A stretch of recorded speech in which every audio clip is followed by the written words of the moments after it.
যুক্তরাষ্ট্রের স্বার্থের বাইরে তারা কখনো কোনো কাজ করে না, তাদের স্বার্থটাকে আগে দেখে। চায়নার সাথে যুক্তরাষ্ট্র যদি খেলতে চায় তাহলে বাংলাদেশকে তাদের দরকার। আমরা শুনতে পাই এবং অনেকভাবে জানতেও পারি যে একটা খ্রিস্টান রাষ্ট্র প্রতিষ্ঠিত করার জন্য আরাকান যেটা আছে, আরাকানের এরিয়া একটা পরিকল্পনা চলছে। ইন্ডিয়ারও অংশে যে মিজোরাম, নাগাল্যান্ড, মণিপুর এই সমস্ত খ্রিস্টান অধ্যুষিত এলাকার দিকেও তাদের নজর আছে বলে আমরা জানি।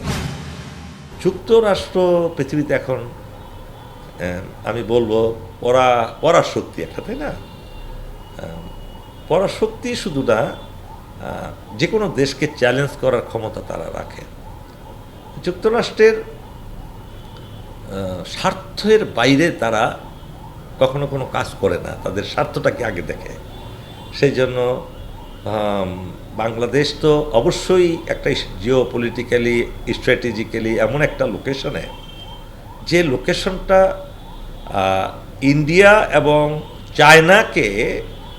চায়নার সাথে যুক্তরাষ্ট্র যদি খেলতে চায় কিংবা তাদের স্ট্র্যাটেজিক্যাল কোনো ইন্টেনশন বাস্তবায়ন করতে চায়, তাহলে বাংলাদেশকে তাদের দরকার, বাংলাদেশের মাটিকে দরকার, বাংলাদেশের মানুষকে দরকার, বাংলাদেশকে সরকারকে দরকার।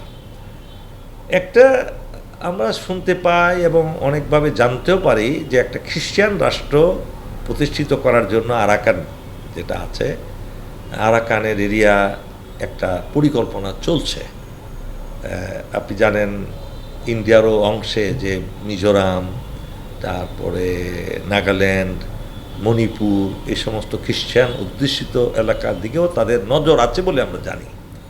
তো সেক্ষেত্রে বাংলাদেশের সাথে বন্ধুত্বপূর্ণ সম্পর্ক বজায় রাখতে গেলে তারা এত বড় একটা ডিসিশনে যাবে না যে বাংলাদেশের পার্বত্য চট্টগ্রামকে আলাদা করে, তখন বাংলাদেশের শত্রু হয়ে যাবে তাদের।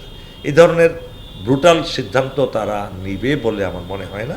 এটা আমরা চাউর করি, চাউর করি, ধারণা করি। তো ধারণা করে তো অনেক সময় সব ধারণা ঠিক হয় না। আমেরিকা সেই করবে না আমার মনে হয়।